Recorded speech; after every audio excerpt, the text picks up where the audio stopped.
All right, yeah, you let me know when they're all in and So far, everyone's in, all the people in it. okay, great. All right. Okay, guys, thanks for coming in and hanging out with me for this on this beautiful afternoon, right? Thanks for joining me online for those who could not make it to the beautiful downtown location with plenty of ample parking, I might add, for next time I'm down here. All right. And it kind of makes fitting sense that we're down here and this is kind of the hidden part of North Bergen, right? As we talk about the hidden history of North Bergen. So, really, what today we're going to talk about is kind of this place that we're all in, and what it was like 150 years ago, before anybody we know called this place home, right?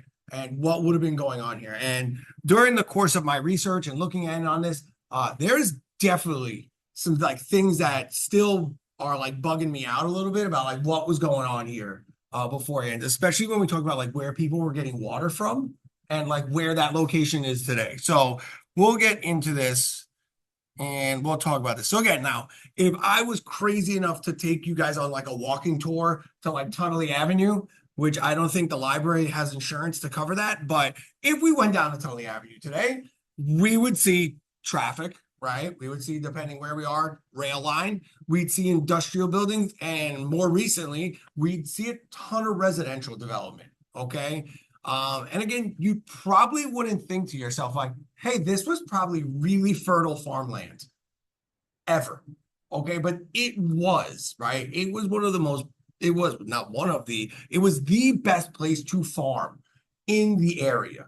Okay. So 150 years ago, all right, we are in not just farmland, but we are in like vineyards. Okay. We're talking great production, which is kind of like something most of us don't think about. Most of the history we've heard is like, oh, yeah, there was a farm here and there was a farm there, or where I grew up near 67th Street, like that was where like the goat farms were, right? But like you don't stop to think like, wow, there might have been like something bigger going on. And that's what we're going to look at. So again, tonight we're going to take a look at this kind of lost landscape. And like once you know about this place, what it was 150 years ago, it's kind of going to be hard to unknow and unsee that. Okay. So again, where are we today? Now, today, right, what we're going to do is we're going to try, or I'm going to try my best to stay grounded in like real places, right? Places that we know and locations we all are familiar with. But we're going to like kind of peel the layers of the onion back. All right. And again, we're going to take a look at a map from like 1873, like at the very, very end.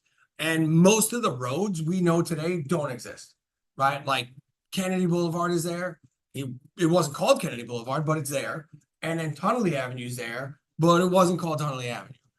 Bergen line doesn't exist, right? Most side streets don't exist, and some of the neighborhood names we're gonna see, you're gonna be like, I never heard of that before. So we will look at how all of this gets reshaped, and then ultimately, like how those rail lines that we see, like, that thank God there's a bridge that gets over there now. We don't have to like sit at that light anymore, right? So that's like an uptown people thing, right? But like wait for the rails to come up, right? That was a nightmare. All right, but right, we're gonna see how those rail lines kind of transform us from this agricultural like landscape into an industrial urban landscape. So let's take a look. Now, again, North Bergen, right? And that's not the best map. I love this map though, but it's not the best map. And it's just a clip from it. It's from 1841. And the reason I love it is it's got a ton of detail on it. The reason I hate it is it's a massive PDF and like it freezes computers every time you open it up, right? So we won't look at that, but I will make that available if anybody does want to fool around with that. But again, North Bergen, like when you peel everything back, we are like a very hilly, which is very obvious, hilly landscape, but like underneath everything, there are freshwater springs, right? There is farmland, like fertile farmland. Like I remember like growing up, everybody like in my grandmother's neighborhood had farms. They had gardens in their backyard, right? And they all swore by the soil, right? That was there. It was the best. It was the best. It was the best. And like I now like I know it is because I've tried to plant in other places and it's a nightmare. All right, but this wasn't like this distant past, right? This isn't ancient history we're talking about. Like we're talking about like the mid 1800s. Like we're like we're after the Civil War, what we're talking about. Like there are people who understand like that can trace their families back this far, right? And basically we'll see what's going on. Sorry, I'm closing this. Yeah, yeah. I was like, I can't see anything. I don't even know what to do with this. The little one minimize it. There we go. Thank God. All right, get that out of here. All right. So again, the key to everything, how I did all of this was like painstakingly stare at these maps.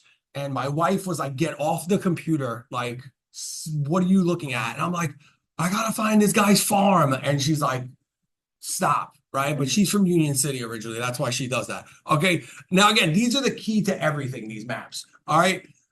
Again, our geography is really unique. And again, as someone who grew up in the town, it's like you don't notice it on a daily basis.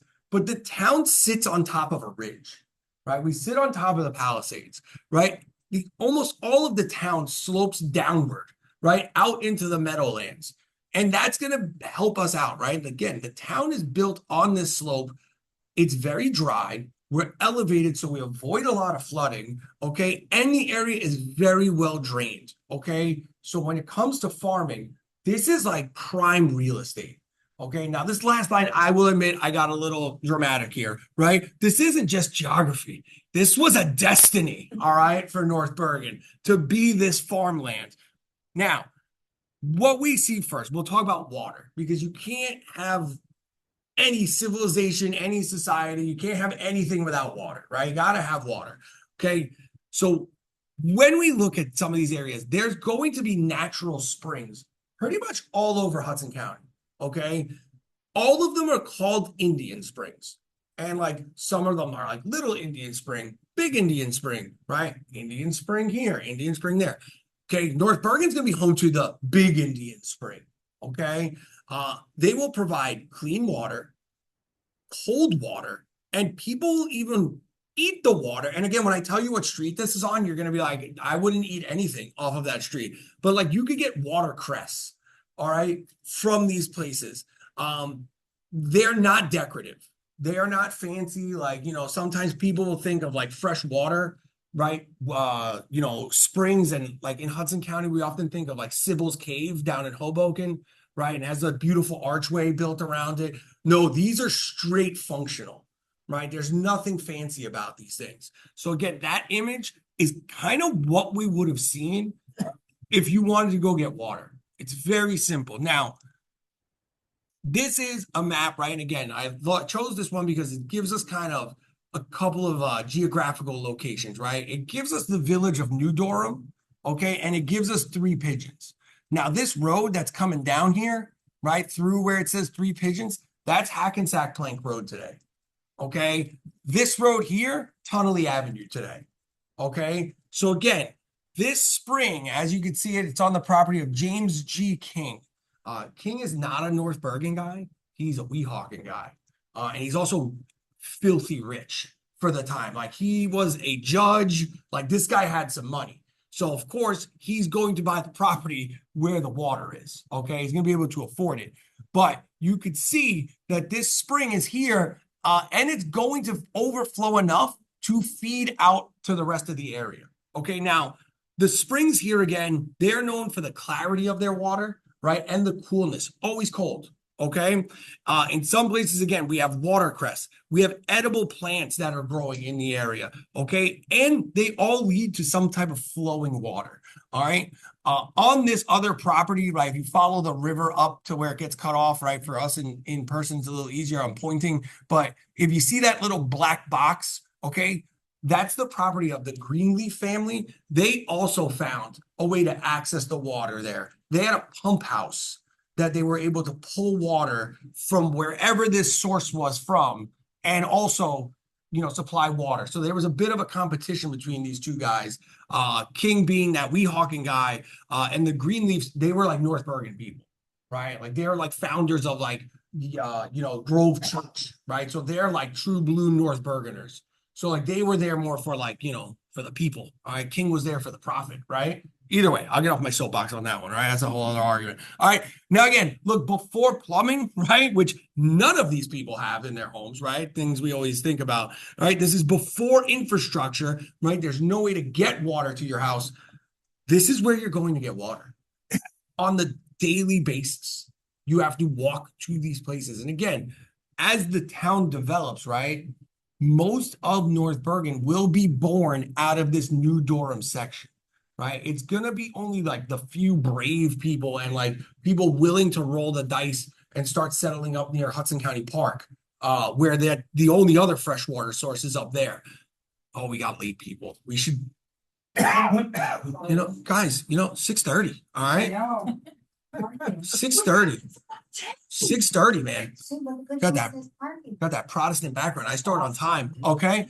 All right. So again, this is where you're getting water from. And again, people are also going to gather here. So these become places of like where information is shared, where business deals are done. Okay. This is probably more important, than like going to the Three Pigeons Hotel, right? This is where you're getting like all the gossip in town. This is where you're getting all the ins and outs, right? Because everybody needs to go there. The craziest thing about this, right? If you tried to figure out where this was today, right? It's very, if you overlay this map, it becomes very clear. But these two springs are located in between 44th and 45th Street on Meadowview Avenue today, right? Like, I don't know how many people travel down 44th Street. And if you live on 44th Street and you're home watching this, I'm very sorry, but like, I'm not drinking water out of the ground on 44th Street, right? I'm just not in today's world. But you go back 150 years, everybody's drinking water there. Okay. So this is like a whole different world we are living in. Now, this is a very productive landscape. It's not as empty as these maps put on to be. It's wildly productive. Okay. The farmers that are here are growing strawberries, raspberries, currants, blueberries, right? And these are going to start seasonally until one of the guys we're going to talk about brings over a method with him that will allow them to operate 365 days a year in this area. So again, we're not growing them just to eat. This is not just like, I need to survive, let's eat. And this is like, no, we're going into New York and selling these. Like, we're going into the bigger market, right, to get rid of our stuff. So again, the region is connected to New York. It always has been, okay? And we'll include Secaucus because even at this time, the time we're talking about, and for most of like, if you come to some of the things we do, anytime we're talking about like old North Bergen, like pre-1900, that includes Secaucus. Like, that was part of our town, and then they left, and I say we fight them and take it back. But then we'll have to fight everybody, and I don't know if we could do that. But, okay, this is all this large agricultural system. We are feeding New York, right? We really are. Us, Secaucus, most of Bergen County, right? All of that food is being grown here to go over there, okay? So these farmers, they are part of a supply chain that needs to make its way into the city. Now, one of the things that really just was crazy to me when I was going through these things, because I'm trying to figure out like, what can I do different, right? What's something new and exciting I could talk about? And obviously farming was the most reasonable thing to talk about. But like, when I was doing it, I was like, no, I'm going to double down on this because I'm finding out there's vineyards now. Okay. Like, this is not just some dudes like growing potatoes. Like, this is like something else. And it's not just one guy. It's like a cluster of these like German immigrants that will come over here and start growing grapes, right? Which again, in this part of the world, like growing grapes in like the Northeast is not normal, right? So like, these guys are really taking a chance here on something and banking on the knowledge and the technology they're bringing with them. Okay. So first guy we're going to talk about is Robert Samir, right? Again, he's an immigrant, comes from Germany, specifically from the Saxony region. And he shows up here 1848. By 1870, he is an importer of pearls, and he is wildly wealthy. Okay. The property he owns alone is worth $40,000 in the 1870s. Today, we're talking $1 million worth of property. Okay. But instead of just like living off this pearl industry, he's like, nah, man, the grapes need to be grown here. Also, the really crazy thing about Samir is this, he starts to grow his own pearls here. So what he does is he will lay oyster beds in the Hackensack River and in the Chromackill Creek and try to grow oyster. He grows oysters, the oysters grow, but he can't get them to produce pearls here. So he has to keep importing them in from other places, which I thought was really like just, again, wild to think like somebody's trying to make pearls in the Hackensack River. Like that just seems insane, but he gave it a shot. Now, again, this is his land, right? And again, if you're looking online, you got to find it like I had to. All right. If you're here in person, I'll just point it out to you. So his property is going to run from here, which is kind of, this is the East New Durham section down here in the bottom. This is kind of where Lincoln School is today. It's like, the low 60s around here. So he owns everything on this tight piece of property from just like probably south of the recreation center today.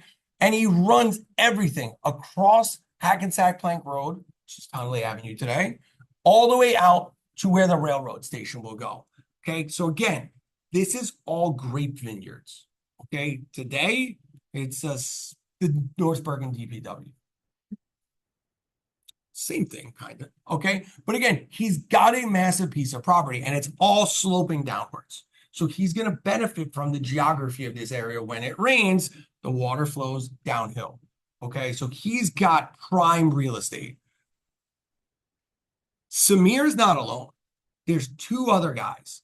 There's Dr. William Seidhoff and then John McFarland. They're going to do some experimenting with some other crops. So again, this is not just like some random like agricultural district, like just trying to figure things out. This is like fully functioning like experimental farming we have happening here. Now, Samir, again, he's not the only one with the grapes. Seidhoff also brings in grapes, and he's going to revolutionize what we're doing here. He's there to study them. Okay, so he's growing them, but he's trying to figure them out. So Seidhoff operates a nursery.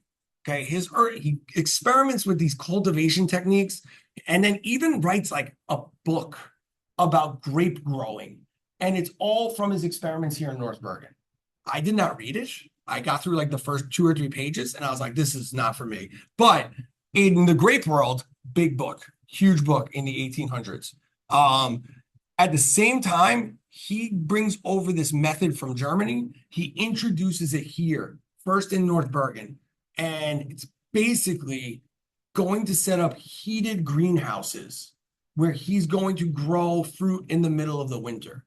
Now, after these guys are long gone, okay, turn of the century, 1900, 1910, right, and even into the 20s, there are greenhouses all over North Bergen, right? Most famously, there's greenhouses on 46th Street where the baseball field is today, all greenhouses. The entire stretch just north of here, right, from about 14th Street up to about 22nd Street, right, in between Patterson Plank and Kennedy Boulevard, all greenhouses, okay? And they were fully functioning up until about the end of World War I, okay? So again, this is not just simple farming these guys are doing. This is a lot of experimentation and a lot of trial, a lot of error, but a ton of success. Now again, John McFarland is also here. He's operating just south of New Durham, right? So his focus is strawberries. One of these, and the reason is this is the most marketable crop, right, during this time, because they don't last long. He's got to move them quick. So he's able to turn a profit constantly, okay? Which again means he's not in this isolated like North Bergen market. He's packing goods to New York, right? He's got connections over there. A lot of stuff also shows that he did experiment with creating strawberry wine here in North Bergen. It didn't really take off well, but he tried, okay? Now, again, looking at what these guys are producing, right? If we step back, we put it all together, right? There's fresh fruit. We have strawberries, raspberries, grapes, and again, all likely heading to either New York, that's the most likely destination, or maybe down into Jersey City, right? They're creating preserved goods, jams, jellies, okay? And then there's just this plant stock that's flowing out of here. And the plant stock is not anything new. Sidov just figured out how to grow it year round, right? We've had nurseries in this town going back to pre-Revolutionary War times, right? Most famously, the Frenchman's Garden, right? Saunier's Garden, which is now the cemeteries up by like Grove Church and Flower Hill. Like he had a huge piece of property up there, and they were sending plants back to King Louis in France before, they chopped off his head. But, that's the history this town has. So again, these natural resources, even watercress, like we talked about before, like this is a commodity that they are selling into larger markets. Now, again, when we look back at these guys and we see vineyards, we see this grape experimentation, we see strawberry production, right? We start to see some things a little different, right? Again, this is not random, right? This is all this larger district of high value crops, okay? Which means the residents that are here, these three that we're talking about, but everybody else, we're not doing small localized gardening. Like this is all mass production stuff. One thing that like before we get into this, like this is going to change a lot here, but like really like this all comes to a screeching halt in like 1888. That's a weird specific year. Like I know that, like, but in 1888, right before like we really start getting like industrial rail and commuter rail into this area, there is a massive blizzard that hits this area in like late March. And it drops like 47 inches of snow on these people. Yeah, like it drops like 6 inches of snow an hour, right? And like devastate, cuts off this part of like Hudson County from the rest of it. Like they can't get in. There's like people freaking out about famine. There's just like utter chaos, right? It takes like 3 weeks before the train is even able to come back in to bring supplies in for these people. So it's like you're stuck up here. And again, by our way of looking at this, like it's kind of hard because we're like stuck at home for 3 weeks. Like I could pull that off, right? But like no refrigeration, no plumbing, no water. Like you're stuck in your home for 3 weeks, right? Wood is how you're heating your home. So like these people went through a hard time, and that snowstorm actually kills off almost all of the crops being grown here. And it's at that point that a lot of these guys start to sell off their properties, right? Because they can't keep the payments up at this point. So it's time to move on somewhere else. And especially with like the railroad companies coming in, they're paying top dollar for the property. So everything does change, and it changes fast, like within a generation. Like there's no continuation of Samir's family taking over the farm, or Sidehouse family, or McFarland's family. Like it's just one generation. They did their thing and then they left, right? It's not like today where you see like a family business stay in town for years and years and years. These guys were in, they got devastated, and they cashed out and left, right? But when these railroads start to show up, so does the industry. And again, by today's standards, most of us don't really know the industrial side of like what Tunnelly Avenue looked like in the 20s and in the 30s, right? Like we've seen remnants of it. We've seen the factories that are down there, right? We've seen kind of the trucking industry that's there. But like in its heyday, like we are mass producing things. I mean, we have every factory you could imagine on Tunnelly Avenue, from like auto to electric, like to Christmas ornaments are being produced in North Bergen, right? So again, that industry comes in and the farmland starts to disappear, right? And when the farmland disappears to industry, the next industry that comes in to replace the farmland is home construction, because all these factories are going to need workers.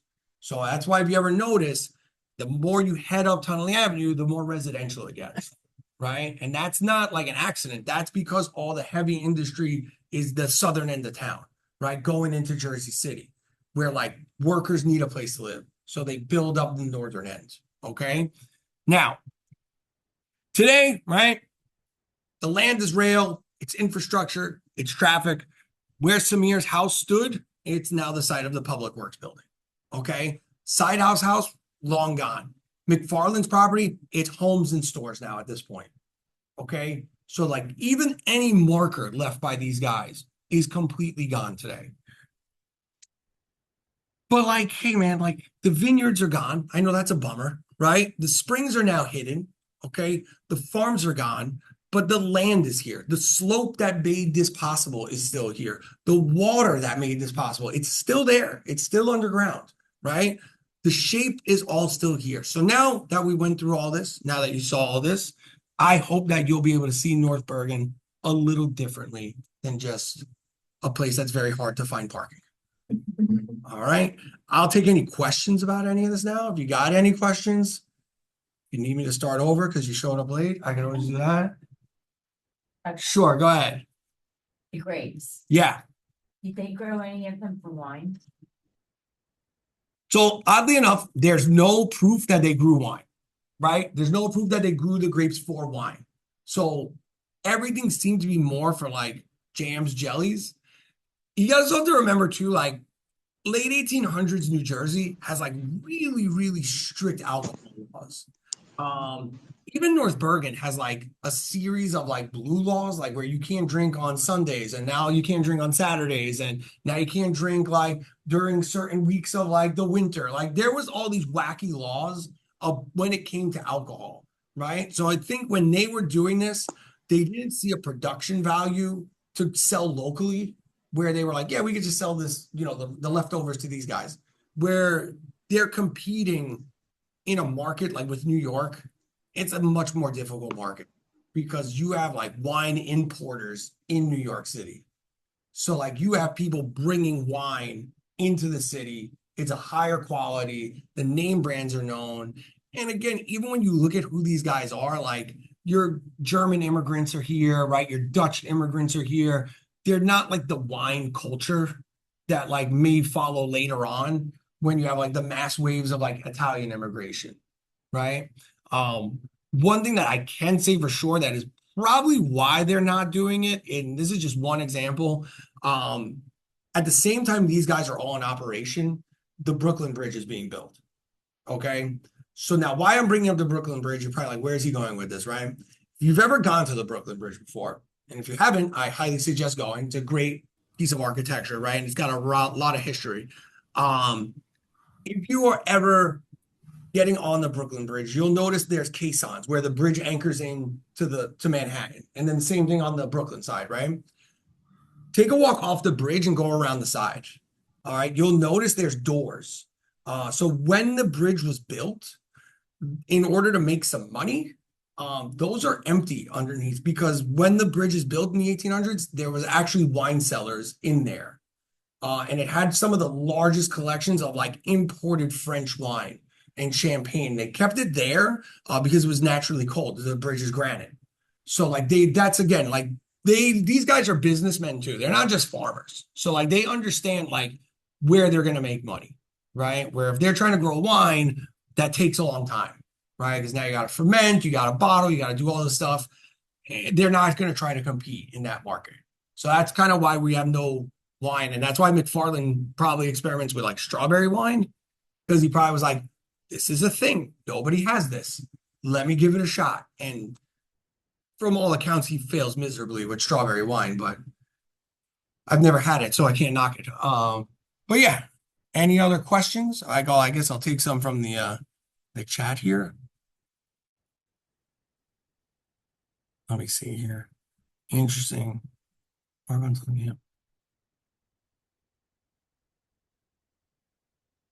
Yeah, so for Ruth, that arc on Tunnelly Avenue, that's definitely the railway coming in, right? So if you ever like you ever really look, we have a ton of trains that cut underneath North Bergen, right? You go all the way downtown to Jersey City, that border area, you got the rail that cuts through there. The light rail system that was originally a Lackawanna train system that cut through here. You go all the way up to 91st Street, right? There's a train that cuts under Fairview Cemetery. So like there's a ton of rail that comes under here, and it all happens mid to late 1800s. Most of it starts out as industrial rail, right? Moving stuff in and out of the harbors, and then turns into commuter rail.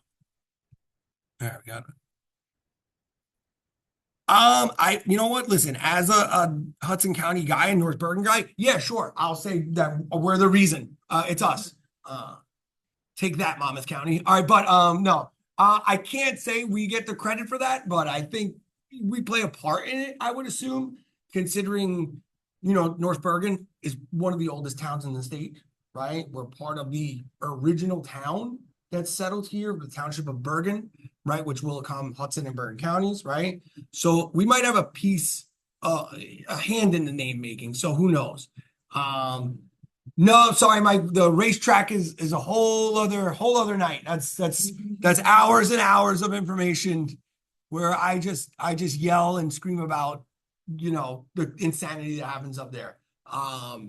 So no, that's not tonight. That's maybe in the summer. But yeah, oh, here we go. I can't control. I'm not used to control this.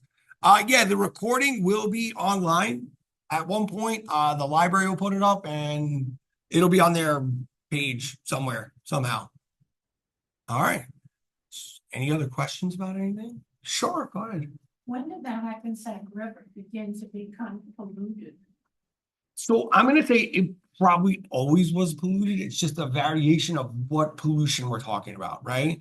So these guys who are farmers, like they're not like environmentalists, right? They're throwing waste in there. It's probably just a little more eco-friendly waste, right? So you're figuring any food scraps, things like that, that's getting tossed in there, right? If it's not being mulched, right? What's weird is that there's still life.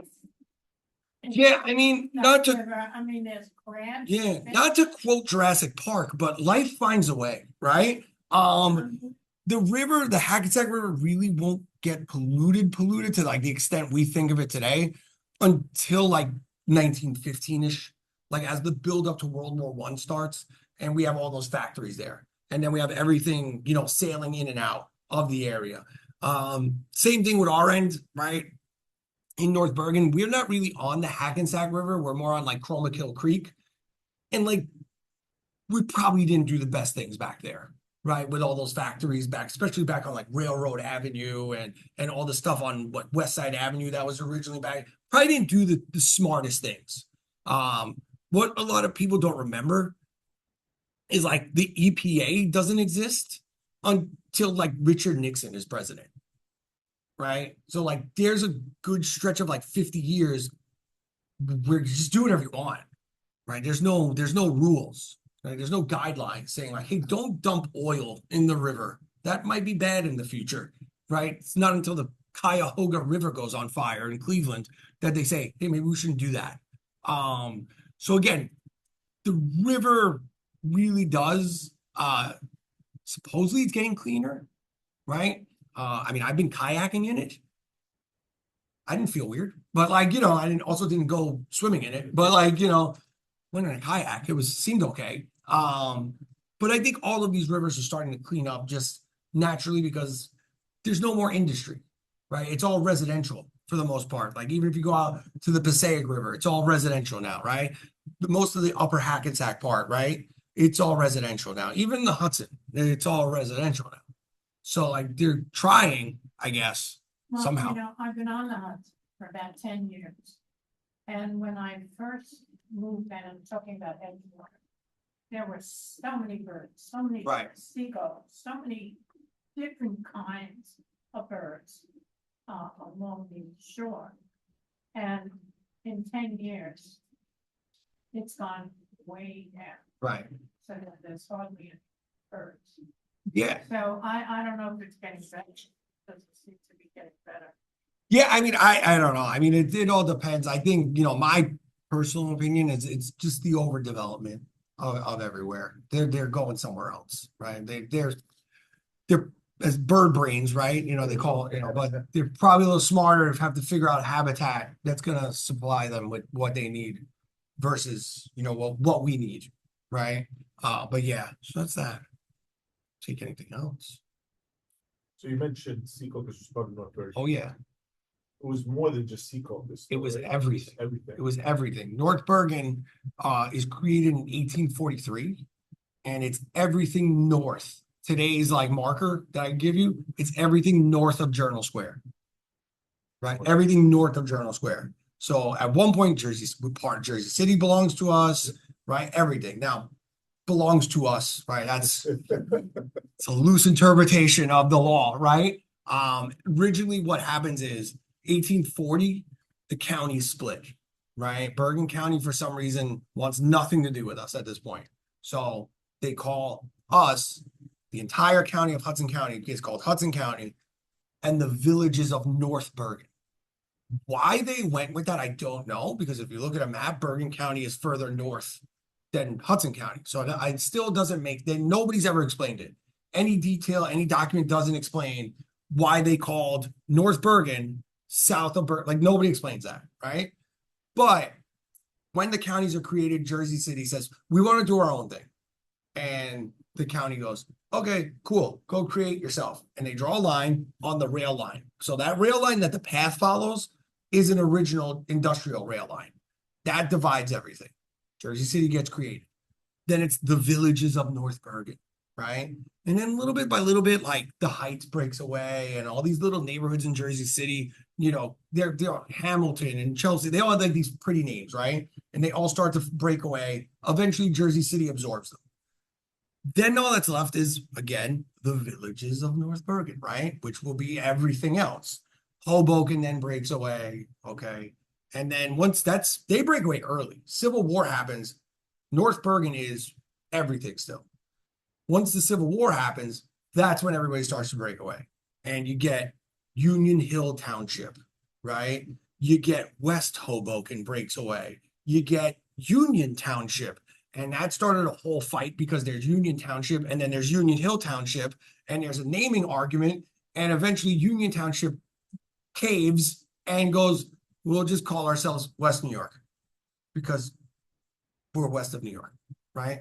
We're simple folk here in Hudson County. All right. But like then all that's left is like the remnants of North Bergen villages. And then it's just us and Secaucus. Gothenburg has always done their own thing. Like they were just always like, we're gonna do whatever we want. Nobody tells us what to do. 10 The full blocks. blocks? Yeah, all 4 by 10 blocks. They're very proud people in Gothenburg. They're like, no one tells us what to do. And then they just do whatever they want. And like that's kind of what happens. And then Secaucus in 1900, just there's so many people out there that they're just like, why are we listening to those guys over there anymore? Like they don't know what they're doing. And Town Hall was actually a lot closer to Secaucus. It was at the bottom of 51st Street and Tunnelly Avenue. So like it was much easier to get out to Secaucus than saying at the top of the hill, right? So like they were just like, yeah, we're doing whatever we want. We're leaving. See you later. And we're like, good riddance. We don't need you, right? Bunch of pig farms out there anyways. All right, but you still smell them when it's low tide in the swamps. But either way, yeah, North Bergen will eventually just chip away, and now we're a giant tomahawk shape. And it's been that way since 1900. But I'm all for invading everybody back. Yeah, and again, West Hoboken and Union Hill turns into Union City. And then in 1926, they become one town. They become Union City. And then they cause a bunch of chaos because all their streets are named the same thing. So the post office is like, you need to like figure this out. And then the post office is looking around and like the same street names are in West New York. The same street names are in North Bergen. And they're like, enough, like we're not doing this anymore. Number the streets. And then all the street numbers change in 1940. So like, that's why, yeah. So like my dad had an older uncle and like he moved out of state when he was a kid. And when he would come up here, he'd be like, that's old 14th Street. And my dad would be like, okay. Like, I don't know what that means. We're on 58th Street right now. I don't know what that means. But like, that's what it was. So like every street had to be readjusted and it happened overnight. So like one day you're living on 16th Street and the next day you're on 60th Street. Right. So it's just like this massive change. Side streets change overnight. Right. And all the towns agree to kind of name them different things. North Bergen chooses to name all the side streets after North Bergen things. Right. So like Smith Ave is named after a judge. Durham Ave is named after, you know, the area of New Durham. Meadowview, because you looked out and you saw a meadow, right? And then they go Liberty and all these other streets, they just kind of pick names. West New York went with presidents, right? So if you ever walk around West New York, Adams, Jefferson, Polk, Harrison, like they're all presidents' names. And then Union City just went with like random things. right? But most of their main Aves are like Palisade Ave, New York Ave, right? They're Broadway, right? It's all bigger streets that connect upwards. They just stuck with the numbers. So here everybody did something different. So it's a little, little flavor for each town. All right. The streets with JFK is crazy. Oh, so yeah, let's take a look at this really quick. So I promised a map. Because Kennedy Boulevard gets called like a million different things in its existence, and it changes depending where you are and when you are, right? So when we look like at this map, we'll take a look, right? And this covers most of North Bergen, but like when we zoom in, like, and we're downtown North Bergen, right? Where are we? Right? So this is Kennedy Boulevard, right up here, right? Dividing North Bergen and West Hoboken at the time. It was called Bergenwood Road because it led to Bergen Woods, right? And then like there's a short time like where it says Weavertown there. That was what kind of the neighborhood we're just a little south of there right now. Like you can see here, United Schutzen Association. That's Columbia Park today, right? Yeah, Schutzen Park, right? Schutzen used to be Schutzen Park, right? Today it's Old Navy, right? But Weavertown, that section eventually gets called Weavertown Road, right? Because it's in Weavertown, right? There's also a place when it starts to get called Dollytown Road, which nobody knows what that means, right? So we don't know. And then the northern end usually just gets called Bergenwood, right? It just doesn't really change its name. Sometimes it's like New Durham Plank Road, you'll see on some of the older maps. It just depends. It really doesn't get uniformed until the early 1900s when they connect the entire boulevard from 91st Street, well, today's 91st Street, all the way down through Bayonne. And that's when they'll name it Hudson Boulevard because it runs through the entire county. And What road is that? Kennedy Boulevard. Okay. Yeah, Kennedy Boulevard. So if you ever are really, really bored, right, you could start at White Castle and drive Kennedy Boulevard all the way down through Bayonne, right? I wouldn't suggest it with gas prices today, but if you ever want to. But like, it's not until the Kennedy assassination, like a couple of years after, that they'll rename it Kennedy Boulevard. And then Kennedy Boulevard East. Yes. And JFK Boulevard West. Yeah. So the reason is, so when you go into the park, right, when you come up Kennedy Boulevard and you come up what you think is 91st Street, like all of us were all, it's 91st Street, right? It's really still Kennedy Boulevard. And it loops through the park to Boulevard East, right? So it's kind of weird because when you go into the park, it doesn't say Kennedy Boulevard. You kind of just like wander through the park, right? But that was originally called the Boulevard Loop, right? So like when you're going up Hudson Boulevard, you take the Boulevard Loop to go to Hudson Boulevard East, right? And then it just kind of stuck and Boulevard East, Kennedy Boulevard, right? So it's just kind of these weird naming things that we did here. I like to think it was just like simplest thing possible. Like you look at our neighborhood names and it's like, even these old ones, it's like, hey man, this part of North Bergen, we're going to call it West New York. Why? It's Western New York, right? East New Durham. Why are we doing that? It's East of New Durham. Real simple, right? One of my favorite ones is Van Glandville. Yeah. Why are we calling it Van Glandville? Because it's owned by Van Gland. That's why. He owns it, right? And the one thing that always bugged me out is for some reason, Upper Van Glandville is at the bottom of the hill and Lower Van Glandville is at the top of the hill, which I never understood that.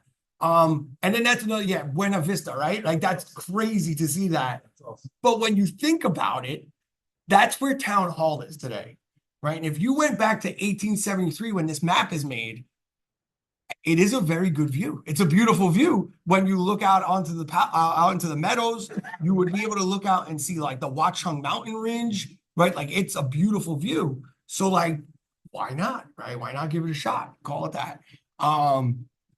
But again, all of this stuff, like unfortunately, with the exception of the cemeteries, pretty much everything here is gone. Right? What was the Schutzen Association? Okay, so what the Schutzen Association was, Schutzen in German means shooter.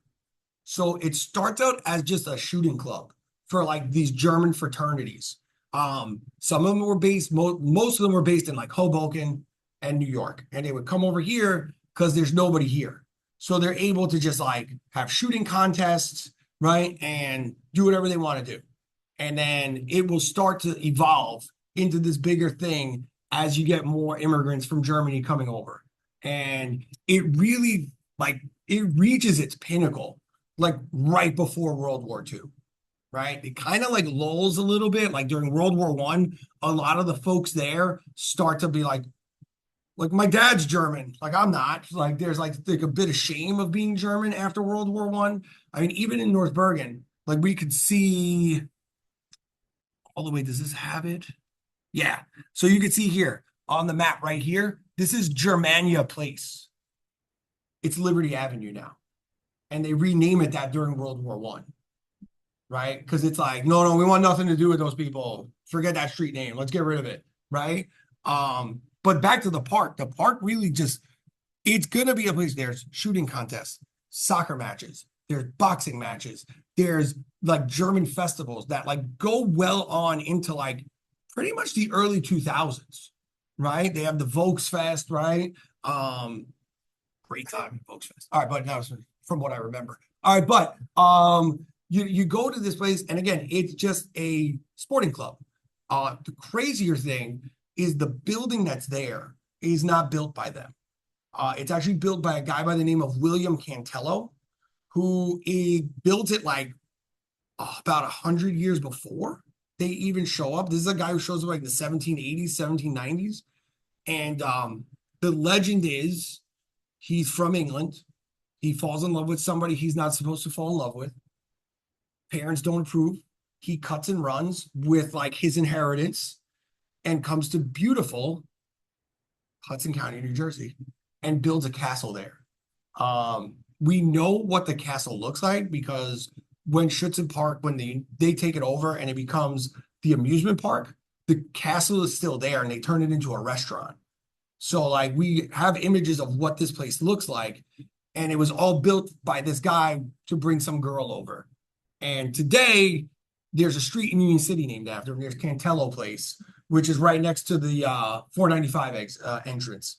So there's a little bit of piece of history, but then again, this also keeps going and going, turns into an amusement park, then turns into like roller rinks and bowling alleys, and like it's like one of the biggest places to go.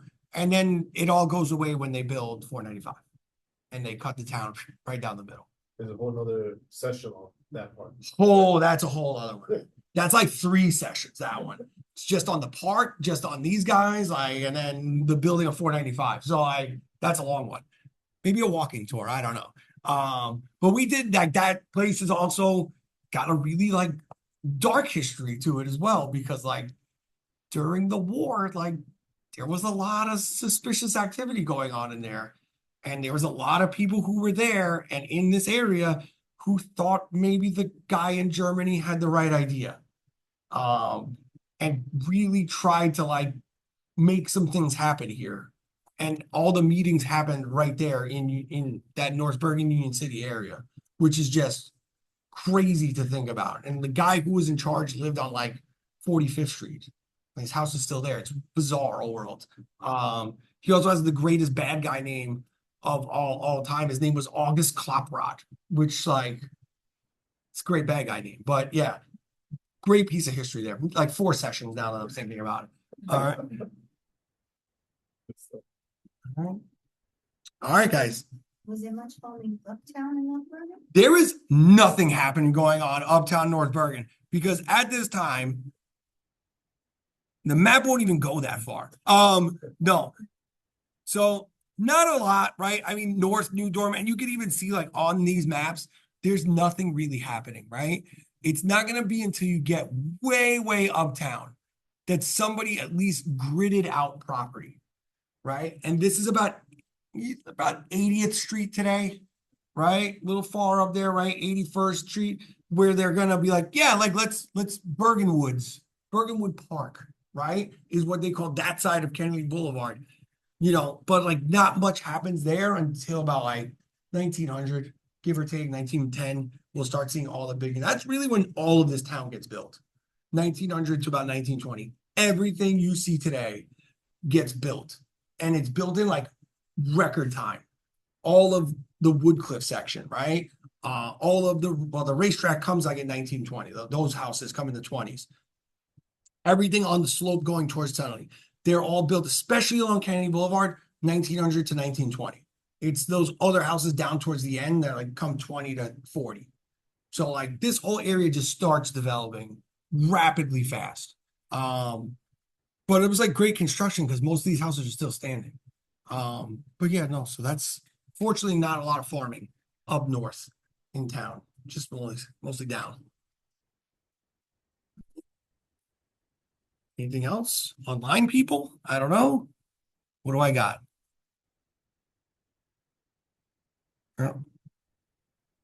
Yeah, okay, so there we go. No more questions. All right. Guys, thanks for coming. Appreciate it. I'm taking the show on the road next month. I was invited to the big leagues of Jersey City to give a presentation. We'll be talking about the infamous George Afuso, who was a police officer turned gangster from North Bergen during Prohibition. So on May 7th, I'll be at the main branch in Jersey City. You guys are more than welcome to come down. It's a late start. It's like 7:30. It's past my bedtime, but I'm going to be going. And then we'll be back probably another part in May. Probably going to start the walking tours pretty soon. So we'll go from there. Where I'm going to go, I don't know yet. See where my feet take me. All right, but the walking tours will start pretty soon, and hopefully you'll join and be entertained, guys. All right, so again, thank you for coming, guys. I really appreciate it. They're gonna have map online as well. I will give them the map. If anything, I'll put it up on the Facebook page. This way you have a link to it. Even the other one I'll put up because it would like be patient with that one because that's a real pain in the butt, that map. Are they gonna, is the library gonna have the Jersey City thing on the